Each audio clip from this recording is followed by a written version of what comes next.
Hello' ছাত্ৰ ছাত্ৰীসকল, আজি লৈ আহিছোঁ এটি অতিকৈ সুখবৰ। সংখ্যালঘু ছাত্ৰ ছাত্ৰীসকলে লাভ কৰিব 10,000কৈ টকাৰ সাহায্য। কেনেকৈ লাভ কৰিব আৰু কোনে দিব এই 10,000 টকা, কেনেকৈ কৰিব লাগিব আবেদন আৰু কোনে কোনে লাভ কৰিব, ভিডিঅ'টোত জনাম সবিশেষ। যদি আমাৰ চেনেলটো ছাবস্ক্ৰাইব কৰা নাই তেনেহ'লে চেনেলটো ছাবস্ক্ৰাইব কৰি ল'ব। যদি চেনেলটো ছাবস্ক্ৰাইব কৰিছে ভিডিঅ'বোৰ লাইক কৰিবলৈ নাপাহৰিব। সংখ্যালঘু ছাত্ৰ ছাত্ৰীয়ে লাভ কৰিব 10,000কৈ টকাৰ সাহায্য। দৰিদ্ৰ শিক্ষাৰ্থীসকলেহে লাভ কৰিব এই 10,000 টকা আৰু এই 10,000 টকা আগবঢ়াব মুছলিম এছ'চিয়েশ্যনে। 10 ছেপ্টেম্বৰৰ ভিতৰত কৰিব লাগিব আবেদন। 10 ছেপ্টেম্বৰৰ পূৰ্বে আবেদন হ'ব লাগিব। আবেদনকাৰী শিক্ষাৰ্থী দৰিদ্ৰ পৰিয়ালৰ হ'ব লাগিব। দৰিদ্ৰ মুছলিম শিক্ষাৰ্থীয়েহে লাভ কৰিব এই টকা।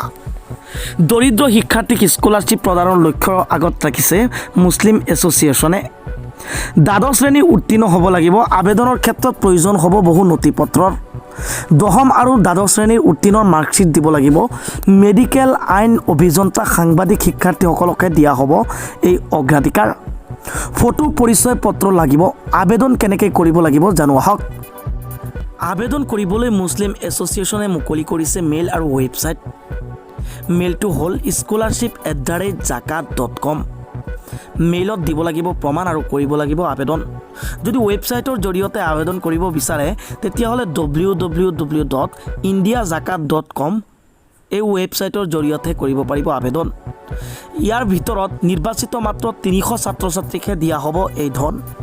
300 ছাত্ৰ ছাত্ৰীয়ে লাভ কৰিব, নিৰ্বাচিত 300 ছাত্ৰ ছাত্ৰীয়ে লাভ কৰিব এই ধন।